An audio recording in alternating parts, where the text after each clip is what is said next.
ସାଙ୍ଗମାନେ ସମସ୍ତଙ୍କୁ ମୋ ନମସ୍କାର। ଶିକ୍ଷଣ କୋଶ୍ଚିନ୍ କରିବା ମୁଁ ୟା ପୂର୍ବରୁ 3ଟା ପାର୍ଟ ଅଲରେଡ଼ି କରିସାରିଛି। ଆଉ ଯେଉଁମାନେ ମୁଁ ତ କହିବି ଯେଉଁମାନେ ଅଷ୍ଟେଟି ପିଲା ଯେଉଁମାନେ ଅଷ୍ଟେଟି ଦେଉଛନ୍ତି ସେମାନେ ଅଲଗା କିଛି ଶିକ୍ଷଣ ଦେଖିବା କିଛି ଦରକାର ନାହିଁ। ଏମାନଙ୍କର ଯେଉଁ ଅଲଗା ଟେଟ୍ର ରାଜସ୍ଥାନ ହଉ ବିହାର ହଉ ଏମପି ହଉ ସେଗୁଡ଼ା ଦେଖିବା ଦରକାର ନାହିଁ। କେବଳ ଓଡ଼ିଶାର ଯେଉଁ ସିଟି ତାକୁ ପଢ଼ିବାର ଅଛି, ବାକି ସେଟା ଓଡ଼ିଆରେ ଅଛି। ତେଣୁ ଏଇଟା ସାଂସ୍କ୍ରିଟରେ ଆପଣମାନେ ପଢ଼ନ୍ତୁ। ପୁରା ପରୀକ୍ଷା ପୂର୍ବରୁ ତ ନିହାତି 5 ଥର ଦେଖିକି ଯିବେ, ଏଇଥିରୁ ହିଁ କୋଶ୍ଚିନ୍ ଆସିବ। ଆଉ ଅଲଗା ପିଲାଙ୍କ ପାଇଁ କହୁଛି ଯେଉଁମାନେ LTR SSD ଦେବେ ଆଉ ଅଲଗା ସବୁ ଏକ୍ଜାମ୍ ଟିଚିଂ ଏକ୍ଜାମ୍ ପାଇଁ ମୁଁ ପୁରା 2000+ ଶିକ୍ଷଣ କୋଶ୍ଚିନ୍ ଆଣୁଛି, ସିରିଜ୍ ୱାଇଜ୍ ଆଣିବି। ୟା ପରେ ସେଇଟା ଷ୍ଟାର୍ଟ କରିବି। ତେଣୁ ଏଇଟା ଆପଣ ଆଜି ଭଲସେ ଦେଖନ୍ତୁ, ୟାପରେ କିଛି ନୂଆ କୋଶ୍ଚିନ୍ ବି ପାଇବେ। ତାପରେ ମୁଁ କାଲିଠାରୁ ପୁରା ସିରିଜ୍ ଆଣିବି 2000 କୋଶ୍ଚିନ୍ ଶିକ୍ଷଣ, ଓନ୍ଲି ଶିକ୍ଷଣ। ଯେମିତି ସିଟେଟ୍ ପାଖରୁ କିଛି ବି ଟେଟ୍ରେ ବାକି ରହିବନି, ସବୁ ମୁଁ କଭର୍ କରିଦେବି। ୟା ପରେ ଆଣିବି। ଠିକ୍ ଅଛି, ଚାଲନ୍ତୁ କୋଶ୍ଚିନ୍ କରିବା। କୟା ପଦ୍ଧତି ହେ ଅପର ନାମ ଆବିଷ୍କାର ପଦ୍ଧତି। ମୁଁ ଖାଲି କୋଶ୍ଚିନ୍ ଆନ୍ସର୍ ଖାଲି ୱାନ୍ ଲାଇନ୍ କରିକି ଯାଉଛି, କାରଣ ଅପସନ୍ ପଢ଼ିଲେ ଟାଇମ୍ ଟେକିଂ, ସେଥିପାଇଁ ଅପସନ୍ ହିଁ କିଛି ବନେ ହିଁ ନାହିଁ। ଏମିତି ହିଁ ପଢ଼ନ୍ତୁ। ଠିକ୍ ଅଛି। ଆଉ ଆରୋହ ପଦ୍ଧତି 2 ପ୍ରକାର, ପ୍ରୟୋଗ ସହଯୋଗ ଏମିତି ଥାଏ ଗୋଟେ। ତାପରେ ଦେଖନ୍ତୁ, ଜ୍ଞାତାତ୍ ଅଜ୍ଞାତମ୍ ପ୍ରତି କୟା ପଦ୍ଧତି ଆହା ଗମ୍ୟତେ। ଜ୍ଞାତାତ୍ ଅଜ୍ଞାତମ୍ ପ୍ରତି ଆରୋହ ପଦ୍ଧତି। ନେକ୍ସଟ क्वेश्चन, व्याकरण शिक्षण व्यवहारियमाण पद्धति का पद्धति मनोवैज्ञानिक आधारित आरोह पद्धति। नेक्स्ट क्वेश्चन, कया पद्धतिया व्याकरण शिक्षण सरल भवति आरोह पद्धति। कया पद्धत्याः व्याकरण पाठयामश्चेत् पाठ्यक्रमस्य समाप्ति समयन न भवति आरोह पद्धति। देखो ये भी 100+ क्वेश्चन अच्छी, आप आराम से प्रैक्टिस करूँ। या पूर्व तो बहुत सारा क्वेश्चन कर मिनिमम 800 खंडे क्वेश्चन हम प्राय, जदि आप गोटे गोटे देखिए। ठीक अच्छे। कया पद्धतिया व्याकरण शिक्षण मेधावी छात्राणां मस्तिष्क संचालन त्वरित भवति। एमती डायरेक्ट क्वेश्चन आसूसी, पूरा डायरेक्ट आसूसी, डायरेक्ट आंसर एमती पूरा घुसी दिंतु आरोह पद्धति। ठीक अच्छे। अज्ञातात् ज्ञातम प्रति कस्मिन् पद्धति गम्यते। कौ पद्धति हुए? अवरोह पद्धति। अवरोह पद्धति 4 प्रकार। सेटा कौन कौन केमिति कौन से जो अलग कालीठू जो क्वेश्चन सीरीज आनिबी से करेबी, से अलग प्रकार थाए सेटा मु करेबी। किंतु एटा आम टेट्र जेहेतु आम ओडिशार, तेणु आमको एटा पढ़िया प्रथम माने निहाती जरूरी। व्याकरण शिक्षण अमनोवैज्ञानिक पद्धति ही का? अमनोवैज्ञानिक पद्धति अवरोह पद्धति। ठीक अच्छे। नेक्स्ट क्वेश्चन, कथम अवरोह पद्धति ही अमनोवैज्ञानिक भवति। केमिति अमनोवैज्ञानिक पद्धति है? अज्ञातात् ज्ञातम प्रति गच्छति इतित्वात्। जो माने जो अलगा संस्कृत जो एथर तो अलगा पिला मानकु भी एलाउ करा जाउची, तो से माने भी केवल एगुड़ा को भी पढ़िए पूरा भल से पूरा उडे उडे मार्क रखिए। कया पद्धत्या व्याकरण शिक्षण कुरुमश्चेत् छात्राणां मानसिक भारम वृद्धिर्भवति। अवरोह पद्धति ऑब्वियसली इनडायरेक्ट मेथड रे पढ़ेबो है ना, खाली रूल कहूथबो। कस्मिन् पद्धति कंठस्थीकरणम उपरि अधिकम ध्यान दीयते। कौ पद्धति रे? अवरोह पद्धति रे। कारण सूत्र गुड़ा खाली घुसिया को पड़े, पाणिनि कौन कहती पाणिनि सूत्र खाली घुसिले ही तापर जहाँ कर पारिबो। तापर कौन लिखा है? विक्षिप्तस्य संक्षिप्तम रूपम भवति। कौन? सूत्रम। ए क्वेश्चन पूरा डायरेक्ट भी आसीथिला। अवरोह पद्धति आदौ किम क्रियते। आदौ पदच्छेद पूरा एमती पढ़िए गोटे गोटे। अवरोह पद्धतौ अन्ते किम क्रियते। प्रथमे पदच्छेद कल, तापर लास्ट उदाहरण दब। मेधावी छात्राः कया पद्धत्याः व्याकरणं पठितुम् आग्रह कुर्वन्ति। अवरोह पद्धतौ। मेधावी जो ब्रेनी तांको पई कोन अछि, तांको तो एटा भल लागिवो। कया पद्धतिया व्याकरण शिक्षण पाठयामश्चेत् पाठ्यक्रम समयन समाप्ति न भवति। टिके प्रिंटिंग मिस्टेक हिची, एठी हो समाप्ति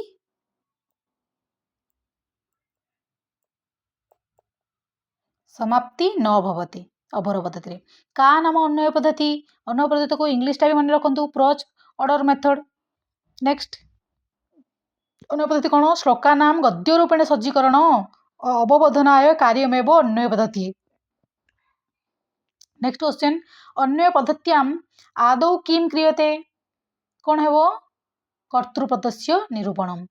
नेक्स्ट, कर्तृपद निरूपणात् परम किम क्रियते। तत्संपर्कित कौन है आंसर?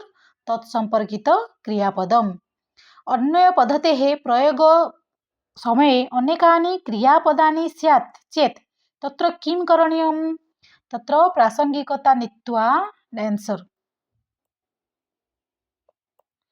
प्रासंगिकता नीत्वा मुख्यम क्रियापदम निर्णय क्रियते।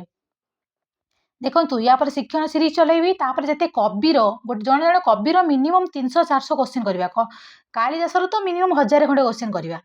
ठीक अच्छे जदि आपण मैंने मत सपोर्ट करेंगे ताहले मु से अनुसार क्वेश्चन आनिबी। का नाम दंडानय पद्धति ही कौन हम किमपि श्लोकम गद्याकृतौ प्रकाशकरणेन सह सरल वाक्येषु सज्जीकरणमेव दंडानय पद्धति उच्यते। नेक्स्ट क्वेश्चन दंडानय पद्धत्याम आदौ किम क्रियते। दंडानय पद्धति डायरेक्ट प्रोच मेथड। ठीक अच्छे गोटे गीत ना अष्टाणाम विवाह से गीतम गायती गर्दवा या पर आहरी अच्छी आदौ किम क्रियते एटा को श्लोकटा को भी घुस देइथिबे पूरा आदौ विशेषणम। ठीक अच्छे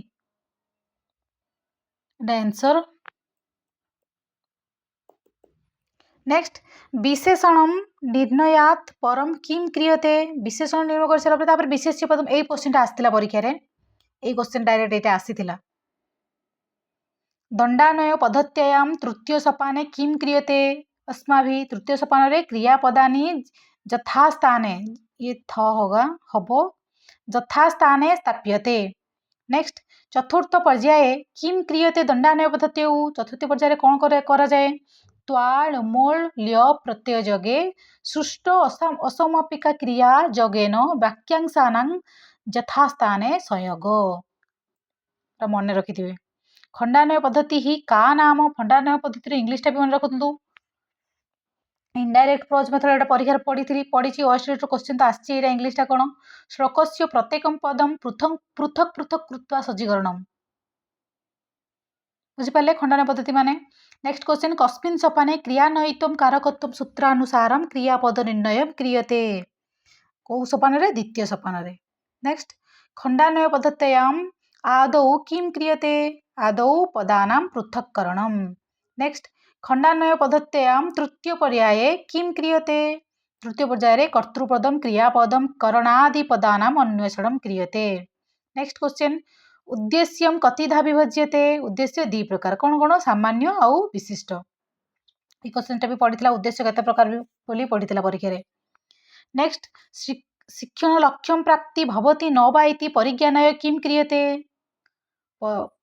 कि नहीं कौन पाई लक्ष्य प्राप्ति कि नहीं जानवा केमती जदि आम इभाल्युएसन करवा मूल्यांकन करवा यार इंग्लिशटा इभाल्युएसन। छात्राणां द्रौबल्य विषय परिज्ञानय किम क्रियते माने दुर्बलता जो अच्छी से विषय मूल्यांकन कले ही आम जापर प्रकृत में कौटी से वीक पॉइंट अच्छी। नेक्स्ट केन माध्यमेन शिक्षक स्वस्य पठन विधि वर्तयति हम टिके प्रिंटिंग मिस्टेक अच्छी कौन हम मूल्यांकन माध्यमेन। नेक्स्ट क्वेश्चन केन माध्यमेन पाठ्यक्रम से परिवर्तन संभवति केन माध्यमेन मूल्यांकन सब मूल्यांकन द्वारा आम वीक भी जापर केमी आम पढ़ौचे मु देखिली हाँ मोर यहाँ टे भल है आउ टे पढ़ले मत ये हम इम्प्रूव हम तो से सब मूल्यांकन ही दरकार। नेक्स्ट क्वेश्चन अधुनातन शिक्षा व्यवस्थायां व्यवह्रियमाण मूल्यांकन पद्धति का कौन निरविच्छिन्न मूल्यांकन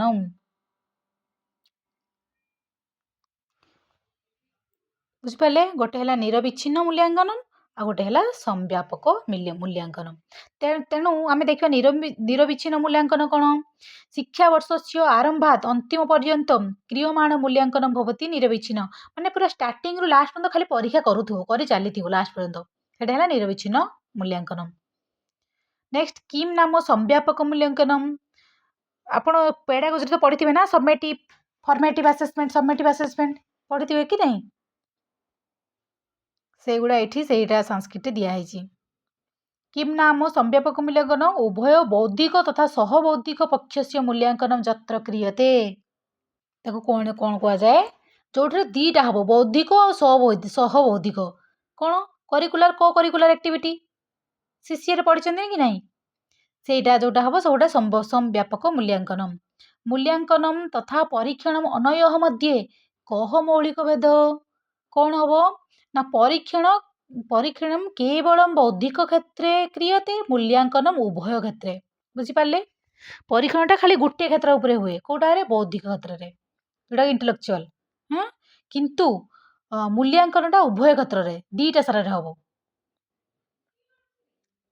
नेक्स्ट क्वेश्चन एकस्मिन् वर्षे क्रियमाण मूल्यांकन कथिता विभज्यते गोटे वर्ष जो मूल्यांकन करा जाए क्रियमाण मूल्यांकन कथिता विभज्यते चतुर्धा कौन कौन व्यवस्थापन संगठनात्मक आपन को गोटा संस्कृत छुआ संस्कृत पढ़ा पड़ो जो मु पेडागोजी पढ़ेबी पढ़ाऊँ तो मुझे पेडागोजी भी बहुत भल से पढ़ी से इंग्लीश कहबी कौटा सोमाट एटा डायग्नोस्टिक है कौटा रचनात्मक कौटा व्यवस्थापन कि आप संस्कृत जो मैंने पढ़ुं संस्कृत पढ़ु नैदानिक सामग्रिक समाप्ति सूचक कृत्य मूल्यांकन 4 प्रकार ठीक अच्छे। नेक्स्ट निर्दिष्ट किमपि पाठ्यक्रमे नामांकनात् प्राक् क्रियमाण मूल्यांकन कौन जो पाठ्यक्रम जोटा आरंभ जो एडमिशन नब ता पूर्व जो मूल्यांकन कौन करा जाए ताकू कौन कह जाए जो मूल्यांकन करा जाए ताकू व्यवस्थापन मूल्यांकन निर्दिष्ट किमपि पाठ्यक्रमे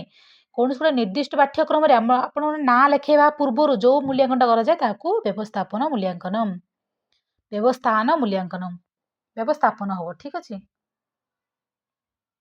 कौन है व्यवस्थान मूल्यांकन। नेक्स्ट अध्ययनात् अध्ययन कौन है अध्ययन अध्यापन प्रक्रिया प्रचलन समय क्रियमाण मूल्यांकन किम उच्यते कौन हम गठनात्मक मूल्यांकन अध्ययन और अध्यापन चलती पढ़ुव टीचर पढ़ाऊे से टाइम जो मूल्यांकन हुए ताकू गठनात्मक मूल्यांकन कहुए क्वेश्चन पचारे मझे मझे एटा इंग्लीश कौ मूल्यांकन कहुए टी कमेंट बॉक्स में लिखे जो मैंने पढ़ी थे समेटिव असेसमेंट फॉर्मेटिव असेसमेंट पढ़ी थे ना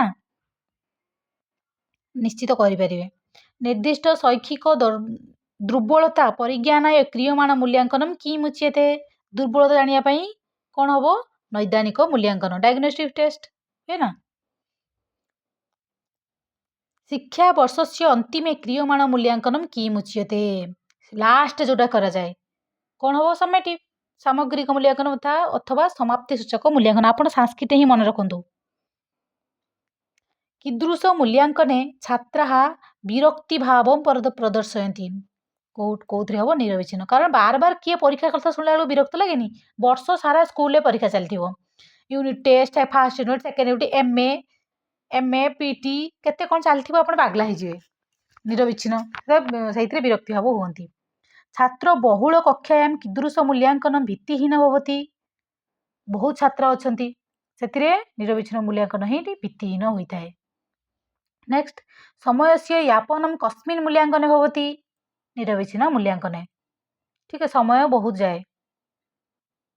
नेक्स्ट किम नाम परीक्षणम परीक्षणम माने कौन केवल बौद्धिक विषय आधारीकृत क्रियमाण मूल्यांकन परीक्षणमिति उच्यते परीक्षण कौन हुए केवल बौद्धिक जो विकासटा हुए जो बौद्धिक को आधार करके जो मूल्यांकनटा करा जाए क्रियमाण मूल्यांकन परीक्षण कथिता विभज्यते परीक्षण द्विधा कौन कौन मानकीकृत आ गोटे शिक्षकीकृत पढ़े ना जो स्टैंडर्डाइज टेस्ट पेडागोजी जो पढ़ी teacher made test standardize test सेटा को संस्कृत कौन कहते मानकीकृत शिक्षकीकृत जब इंग्लीश जाना चाहते से मानकीकृत स्टैंडर्डाइज टेस्ट और शिक्षकीकृत टीचर मेड टेस्ट किम नाम मानकीकृत परीक्षण मानकीकृत परीक्षण कौन जोटा निर्दिष्ट समय निर्दिष्ट दिनांक निर्दिष्ट कक्षा पूरा फिक्स हो जाइथिबो सेटा मानकीकृत परीक्षण समस्त गोटे क्वेश्चन आंसर जमती ओएसटी दौरान ऑल ओडिशा सारा समस्त गोटे गोटे टाइम पूरा एका संगे सर एका संगे स्टार्ट सब किसी फिक्स बुझिपारे से मानकीकृत परीक्षण ये परीक्षा ओएसटी जो पेडागोजी आसनी इंग्लीश से थे पचार ओएसटी परीक्षाटा जो हूँ कौ प्रकार टेस्ट टीचर मेड टेस्ट ना मानकीकृत स्टैंडर्डाइज टेस्ट परीक्षण निर्माण कृते कति सोपानानि वर्तन्ते कतटा हम 7टी। नेक्स्ट परीक्षा निर्माण से प्रथम सोपाने किम क्रियते प्रथम सोपाने जो परीक्षण जो निर्माण कर जो ब्लू प्रिंट कर प्रथम सोपाने कौन कर उद्देश्य ऑब्जेक्टिव ठीक है परीक्षण निर्माण से द्वितीय सोपाने कौन कर योजना प्लान कर परीक्षा निर्माण से तृतीय सोपाने नीलपत्र प्रस्तुति कर नीलपत्र कौन ब्लू प्रिंट ठीक अच्छे प्रथम परीक्षा केमिति करिवो प्रथमे उद्देश्य कौन परीक्षार तापर सेकेंड कौन कल प्लानिंग कल तापर ब्लू प्रिंट करिवो कौ चैप्टर रे कौ क्वेश्चन टा रहिबा दरकार कौ जो एप्लिकेशन रे केते मार्क रहिया कथा बुझिपारे प्रयोग रे ज्ञानात्मक नॉलेज बोले केते क्वेश्चन रहिया दरकार सेटा जो ब्लू प्रिंट प्रस्तुत करा जाए। नेक्स्ट परीक्षा निर्माण से चतुर्थ सोपाने किम भवति चतुर्थ सोपाने प्रश्न पत्र हुए एटा एमती परीक्षा आसीज परीक्षा निर्माण समय चतुर्थ सोपाने कौन कर परीक्षा कन्फ्यूज हो तेणु पढ़ भलसे। परीक्षा निर्माण से पंचम सोपाने किम क्रियते पंचम सोपाने प्रश्न पत्र विश्लेषण पुणी परीक्षा निर्माण से षष्ठ सोपाने किम भवति षष्ठ सोपाने परीक्षायाः आयोजनम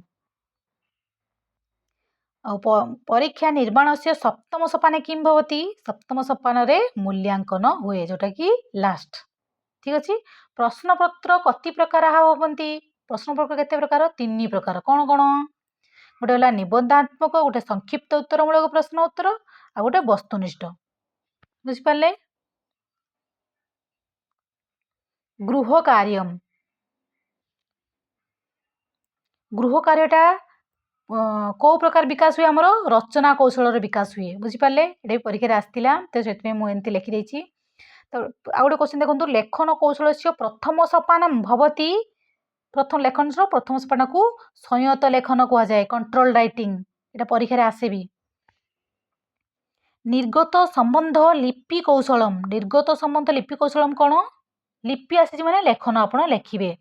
आ गए क्वेश्चन ये देखो अभिव्यक्ति लिपि कौशलम जोड़ा लिपि आसला माने अभिव्यक्ति लेखिकी जो आप प्रकाश करेंगे ना चिठी लेखिकी तो आप अभिव्यक्ति प्रकाश कले लेखिकी तेणु से लेखन किंतु खाली निर्गत कौशल हेले आप कौन लिखे भाषण। नेक्स्ट कौन लिखाई नोट रे ठीक पढ़ंतु आद्य वर्ष देखंतु एडी ओएसटीटी ना हाँ ओएसटीटी गोटे वर्ष क्वेश्चन आसीथिला आद्य डेस नादितम एमती आसीथिला तो आद्य रे कौन हम आद्य बयसी कौन लिखे आद्य बयसी ये श्लोकटा बुझ देखिए आद्य बयसी नादितम द्वितीय नार्जितम एमती पकई देखिए द्वितीय रे कौन नुहे धन बुझिपारे एमती परीक्षा आसी क्वेश्चन टा से आपको मुझे श्लोकटा देदेली। तृतीय न तपस्तप्तम चतुर्थे किम करिष्यति। नेक्स्ट कौन आ गए श्लोक सेमती अच्छी यहाँ आप व्याकरण दर्पण बही पाइबे जो प्रत्यय नहीं ना गिफ्ट प्रत्यय बयसी प्रथमा से श्लोकटा अच्छी आई श्लोकटा डायरेक्ट क्वेश्चन ही उठाई ओएसटीटी बही ओएसटीटी क्वेश्चन तो आप सबको थोड़ा पढ़ंतु। प्रथम नार्जित विद्या द्वितीय नार्जित धनम तृतीय नार्जित पुण्यम चतुर्थे किम करिष्यति एमती भी ये क्वेश्चन भी आसे। नेक्स्ट कौन कही पद्य रे गोटे श्लोक अच्छी दश एमती परीक्षा आस दश कूप समम डैश दश कूप समम व्यापी आप लिखे दश कूप सम व्यापी दश व्यापी सम ह्रद दश ह्रद सम पुत्र दश पुत्र सम द्रुमम घुषी थे ये श्लोकटा भी इंपोर्टाट देखो काले वर्षति डैश छाड़ दे कौन हम लिखे काले वर्ष तु पर्जन्य प्रति विसर्जशालिनी दश अयम क्षरहित सज्जना सन्तु निर्भया। देखो नेक्स्ट क्वेश्चन यही क्वेश्चन आसला केबी रे पृथिव्याम कति रत्नाणी सन्ति एमती क्वेश्चन आसला तेणु मुझे आपको ये श्लोकटा लिखिदेची पढ़ो सबू माने कौन ना कौन परीक्षा आसी मुझे पृथिव्याम त्रीणि रत्नानि जलम अन्नम सुभाषितानि मूढ़े पाषण खंडेषु रत्न संज्ञा विधीयते। नेक्स्ट क्वेश्चन देखंतु असंस्कृत भाषातः आदौ का भाषा सृष्टि होवती आदौ असंस्कृत नहीं नुह एटा संस्कृत भाषा हो संस्कृत भाषातः आदौ का भाषा सृष्टि भवती कौन लिखे प्राकृत भाषा। नेक्स्ट क्वेश्चन संस्कृत भाषा तो अनेक भाषा कथम सृष्टि भवती सृष्टि हम ठीक है प्रिंटिंग मिस्टेक अपभ्रंश भूत्वा। नेक्स्ट ओडिया बंगीय अहमीय इत्यादीना भाषाणां सृष्टि कस्या मसीहायां परम अभवत को मसीह होता 1000 AD। दक्षिण भारते व्यवहार्यमाण भाषाणां आद्य भाषा का आद्य भाषा द्राविड़ भाषा। नेक्स्ट कथम भाषा विज्ञानिनः भारतीय भाषा परिवार नामना एक काल्पनिक भाषा परिवार सृष्टि अभवत कौटा हम सर्वा भाषा एकेन सूत्रेण आबद्ध कारणाय। भारतीय भाषा परिवार से उत्पत्ति स्थल कुत्र कौन हम प्राच्य पाश्चात्य मध्यवर्ती स्थल भूमध्य सागर से उपकूलवर्ती अंचल। नेक्स्ट क्वेश्चन कौन हम आदौ भारतीय भाषा परिवार कथित विभज्यते केते प्रकार विभाज्य होता 2 प्रकार कौन कौन सप्तम और केंटुम। ये बहुत परीक्षा आसी संस्कृत तथा भारतीय भाषा कस्मात् वर्गात उत्पन्न भवति अभवन कौ भाषा रही सप्तम वर्ग आ गोटे कैलोटिक ग्रीक तथा इटाली शाखायाम लिखिए आधार कौन केंटुम वर्ग कैलोटिक शाखा कतिधा हम एटा कतिधा विभज्यते द्विधा कौन कौन जर्मनी और आंग्ल। नेक्स्ट क्वेश्चन पाश्चात्य देशेषु विशेषतः कस्मिन् देशे संस्कृत भाषायाः सर्वाधिकं समाधारम् आसीत् को भाषार जर्मनी देश रे। नेक्स्ट 1851 तमे वर्षे कः सह विद्वान सप्तखंड विशिष्ट संस्कृत आंग्ल भाषाकोश प्रणीतवान कौन हम S Maniyar William. Next question Sanskrit भाषायां व्यवह्रियमाण सप्त कस्यां भाषायां सप्तमिति उच्यते यही क्वेश्चन भी आसीथिला गोटे हम लैटिन भाषायां। नेक्स्ट क्वेश्चन भारतीय भाषा वर्गस्य के द्वे शाखा वर्तते कौ दुटा आर्य भाषा गोटे द्राविड़ भाषा। नेक्स्ट क्वेश्चन द्राविड़ शाखातः क्या भाषा उत्पत्ति अभवत को भाषार तेलुगु तमिल कन्नड़ मलयालम चैती। नेक्स्ट क्वेश्चन आर्य भाषायाः क्या शाखा वर्तन्ते आर्य भाषार केतटा शाखा 3टा कौन कौन पूर्व पश्चिम उत्तरीय। गोटे क्वेश्चन अच्छी संस्कृत टिके नंबर लेखे एपट सेपट हो जाइए संस्कृत दुई संस्कृत दुई जर्मन भाषायां किं भवति जर्मन भाषा जुई ठीक अच्छे। नेक्स्ट उत्तरीय शाखायां का भाषा स्वीक्रियते उत्तर रे हिंदी भाषा पूर्व रे ओडिया अहमिया बंगीय पश्चिम रे गुजरात मराठी ठीक अच्छे। गोटे क्वेश्चन आसे जो त्रिभाषा सूत्र कौ CAB फुल फॉर्म कौन CAB फुल फॉर्म कौन पचारे आप लिखे सेंट्रल एडवाइजरी बोर्ड कौ मसीह त्रिभाषा सूत्र 1956 मसीह सेटा एबे चेंज हो जाइए एजुकेशन कमिशन ना रे। नेक्स्ट क्वेश्चन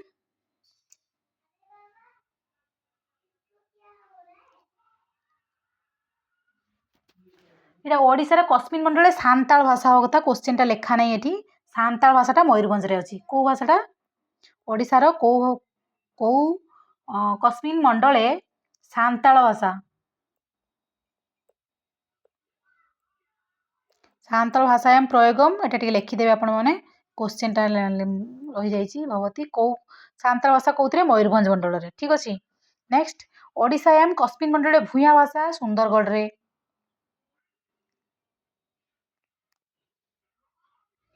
देखंतु एटा तलर आंसरटा ठीक अच्छे। नेक्स्ट ओडिशायाम एटा तले अच्छी ओडिशायाम कस्मिन मंडल कुई भाषा फुलबाणी रे परीक्षा थे RST रे आसीथिला ये जो बंडा भाषा कौ ये ना सांताल कौन कौन मंडल बंडा भाषाटा कोरापुट रे बोली आसीथिला कौ बंडा भाषाटा कौ मंडल देखा जाए कोरापुट रे ठीक अच्छे। नेक्स्ट कस्या भाषा है अपर नाम देव भाषा संजीवनी भाषा विशद भाषा अमृत भाषा च संस्कृत भाषा। नेक्स्ट कह सह विद्वान स्वस्य ग्रंथे भारत भौगोलिक सीमा निर्धारण करत को किए से कालिदास करथिले कौथिरे कुमार संभवरे आ गोटे कौन सर्वम खलु इदम ब्रह्म इति केन उक्तम शंकराचार्य भाष्यम किम शारीरिक भाष्यम। भारते संस्कृत शिक्षा कथिता विभज्यते दीधा कौन कौन पारंपरिक आ गोटे है आधुनिक। नेक्स्ट कौन श्री जगन्नाथ संस्कृत विश्वविद्यालय कदा स्थापन अभवत केबे हेतिला 1981 मसीह। ओडिशायां संस्कृत शिक्षा कथिता विभज्यते एटा परीक्षा पड़ीथिला दीटा कौन कौन आधुनिक आउ पारंपरिक। नेक्स्ट क्वेश्चन प्रथमतः आरभ्य आचार्य पर्यंतम प्रदीयमान शिक्षा कस्यां शिक्षायाम आगछति कौ शिक्षा आसीबो एटा पारंपरिक रे ठीक अछि। ये क्वेश्चन आसला ऐच्छिक रूपेण संस्कृत नीत्वा स्नातकोत्तर कक्षा पर्यंतम प्रदीयमान शिक्षा कस्यां शिक्षायां भवति आधुनिक ठीक अछि। नेक्स्ट ओडिशायां कदा उच्च प्राथमिक स्तरीय छात्रेभ्यः संस्कृत शिक्षायाः प्रचलनम् अभवत् केतेबेले 2010 रे। प्राथमिक शिक्षकेभ्यः संस्कृत प्रशिक्षणस्य व्यवस्था ओडिशायां कदा अभवत् केतेबेले हेतिला 2013 रे। ओडिशायां आदौ राष्ट्रीय संस्कृत संस्थान पक्षतः श्री सदाशिव परिसर से अनुकूलञ्चेन संस्कृत शिक्षकेभ्यः प्रशिक्षणस्य व्यवस्था कदा अभवत् माने सदाशिव रे जो हेतिला संस्कृत जो बीएड टा केबे हेतिला 1980 रे। नेक्स्ट क्वेश्चन जगन्नाथ संस्कृत विश्वविद्यालय कदा माध्यमिक स्तरीय संस्कृत शिक्षक प्रशिक्षण से व्यवस्था अभवत कोटा 2012 रे। वस्तुवादी शिक्षा नीतौ के विश्वास कृतवंत वस्तुवादी शिक्षा नीति रे के विश्वास करथले पाश्चात्य माने कहस विद्वान वदति हम वदति यत् भारतस्य प्रतिष्ठे द्वे संस्कृतम संस्कृति तथा कौन हम एच.एस. विल्सन। कह विद्वान ऋग्वेद से आंग्ल अनुवाद अकरत मैक्स मुलर। ठीक अच्छे 1851 वर्षे कह संस्कृत भाषा सह प्रणीत अभवत कौन होता ए Sanskrit English dictionary. Next M William महोदयन प्रणीत भाषाकोश भवती डिक्शनरी इंग्लिश संस्कृत जोटा कि 1869 होता। नेक्स्ट रॉयल एसआईटी संस्था कुत्र स्थापित अभवत तो कोलकाता रे होता कते मसीह 1783 रॉयल एसआईटी सोसाइटी इत्यस्य कार्यम किम आसीत पांडुलिपिना प्रकाशनम माने रॉयल एसआईटी सोसाइटी कामटा कौन पांडुलिपिना प्रकाशनम। हितोपदेश तथा भागवत गीताया आंग्ल अनुवाद केन कृतम किए करथिले चार्ल्स विल्किंग 1785 रे करथिले। अभिज्ञान शाकुंतल से आंग्ल अनुवाद केन कृतम सर विलियम जोन्स को मसीह 1789 गोटे कौन 1852 वर्षे कुत्र सप्तखंड विशिष्ट जर्मानी संस्कृत भाषा सह प्रणीत भवन कौन हम जर्मानी। मु भावुची जो मैंने भिड गुड़ा मोर जी शिक्षण बनाऊँगी जब भल से देखीदे गोटे क्वेश्चन आप मिस जीवनी। 1791 जॉन फास्टर अभिज्ञान शाकुंतलम जर्मानी भाषायां रचना कृतम जॉन फास्टम जर्मानी भाषा करथिले। आ गोटे होता 1852 संस्कृत वुड डेस्बस। जब वीडियो भल लगी टिके लाइक करेंगे। Thank you for watching.